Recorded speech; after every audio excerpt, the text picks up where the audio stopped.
Danke bafowethu, welcome back to Nkulisoka. Namhlanje ilanga la kaMdu Shabalala bafowethu, udlale kahle kakhulu umfana. I mean, excellent performance.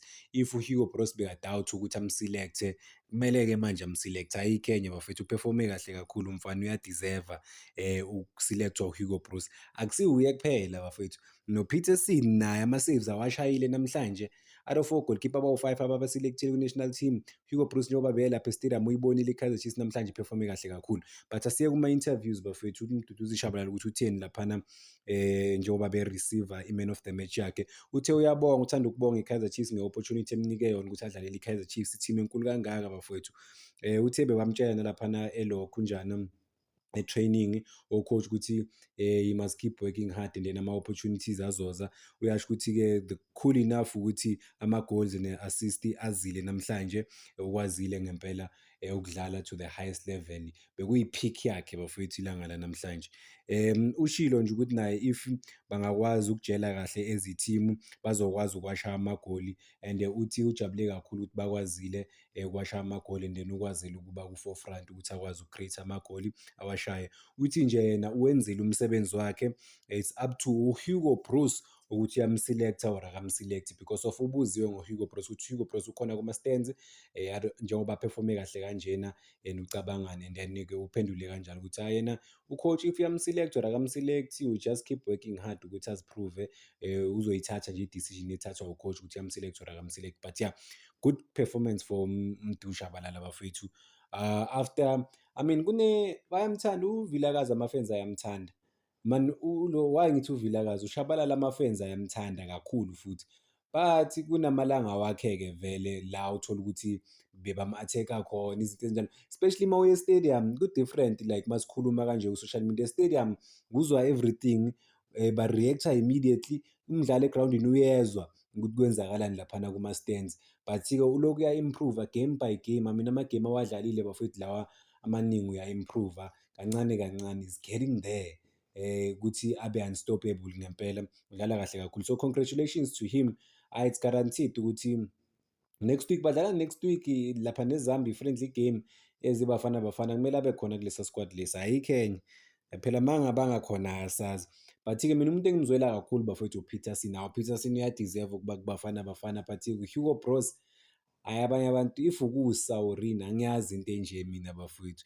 I mean, ugoalkeeper onama-clean sheets angaka this season, no-number 1 ugoalkeeper oshama isikhathi esiningi-ke bathi akekho tested enough, but washayile namhlanje ama-saves. There's no excuse, ushayile ama-double saves.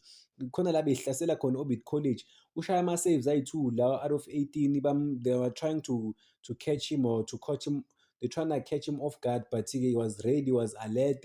Bombona na ukuthi u-ready ukuthi ayilwele ngempela i-team, bawatholile ama-results, ukwazile ukuba safe. If bekungasiwuye phela laphana emuva, Orbit College could have scored around 3 goals or so. Ngabe i-complexion of i-game i-change kakhulu because i-Orbit College nayo beyiza. And well, good performance from uPeterson, good performance from ulokhunjana uShabalala, good performance from uVilakazi. Obviously decision making kumele zichange izinto laphana kuboVilakazi benze kangcono, but-ke good goal from him, and what a goal. I mean, masibheka igoli lakhe ukuthi ulishaye kanjani, I mean, into makwe yakhe yakho bafowethu, world class goal. Noma ungayaphi uyephi, but-ke amagoli anje ku-rare ukuthi uwabone. Composure, akatatazelanga, uvele nje wapika isport walibeka laphana phezulu. Goalkeeper, no chance for him. So abafana abancane bayabonisa ukuthi i-DDC team vele i-change iy'mpilo zabo, bakwazile laphana uku-showcase amathalente wabo, babonwa across the country, the continent and the world. Manje mawubheka umdlalo ofana noVilakazi sebam-recognize kuphi, even international, through ama-performances wakhe. Nangu no-Eden McCarthy naye ubuya laphana ku-DDC team manje, even last season bedlala ku-DDC team bafowethu. So I mean, i-DDC team i-create ama-opportunities amaningi. Asingeneni ku-interview ka-Cedric Kaze, coach we-Kaizer Chiefs.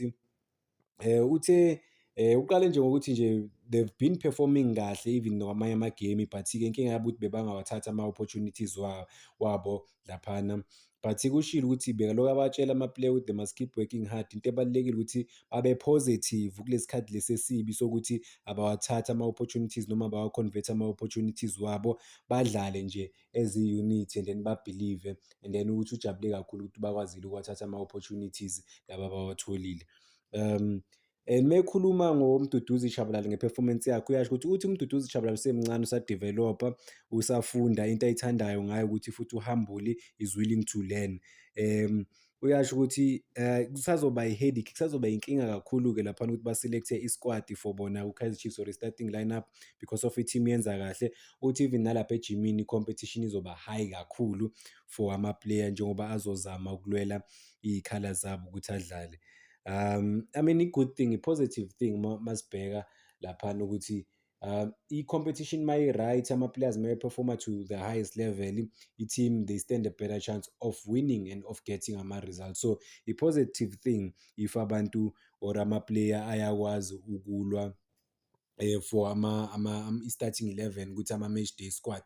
Zwela-ke khona abanye esaziyo ukuthi ngeke badlale lesi season, uMorris ekadlale loya muntu loyo. If kunama-performances amakhulu kangaka, but-ke akhona ama-player amanye aphakamisile isandla ovele baye, but-ke I'll do a clip e-different ngovele baye. Just wanted to focus kubafana baku-D_D_C team manje, uMduduzi Shabalala bafowethu, because if we-graduate uVilakazi straight from the dusty streets to la akhona namhlanje. I mean, into makweyakhe yakhe akekho umuntu ozoyithatha kuyo. Asiye kuma-record kaVilakazi bafethu, but asiye ku-Kaizer Chiefs ukuthi idlale kanjani kulesi game. Le game beyi-serious ngempela i-Kaizer Chiefs bafethu, ishayeka u-16 laphana epalini, imagine 16 times epalini. Beyingadlali, beyi-serious ngempela. Ama-hot shot on target bawu-9. And the coolest thing-ke eyenzekile ukuthi uSilva ukwazile ukungena washaya igoli. USilva is very instrumental for i-Kaizer Chiefs, ubaluleke kakhulu. Why ngisho kanje bafowethu? Cause of ungene kawu-3 as i-super sub or ku-substitution, substitution, yes, or i-sub, madoda. And then washaya 3 goals kuma-game awu-3 lawa awadlalile ukuthi bamfake second half. Kusho ukuthi and umsebenzi wakhe ukushaya amagoli. Ngihlezi ngisho ukuthi umsebenzi wakhe ukushaya amagoli kuphela. Le nto le yokuthi abe fancy nini, no, kumele azishayele amagoli, kumele azithole laphana kuma-right positions, kumele bamthole laphana ebhokisini, bafake amabhola, ba-expect ukuthi yena uzo-react-a, akwazi ukushaya amagoli ukusiza i-team. Le nto le yokuthi abe fancy, abantu kumele kube fancy abantu abalazi ibhola or the fancy side of ibhola, which is abo-Paseka Mayo, yibo abantu okumele abantu abangaba-fancy.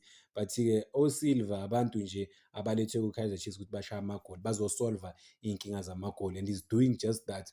4 goals this season already. Musha ebholeni lase-South Africa, but he's proving to be, noma is turning to be one of the most important players for i-Kaizer Chiefs in terms of ukushaya amagoli. Because into edingakalayo yini bafethu? Amagoli kuphela.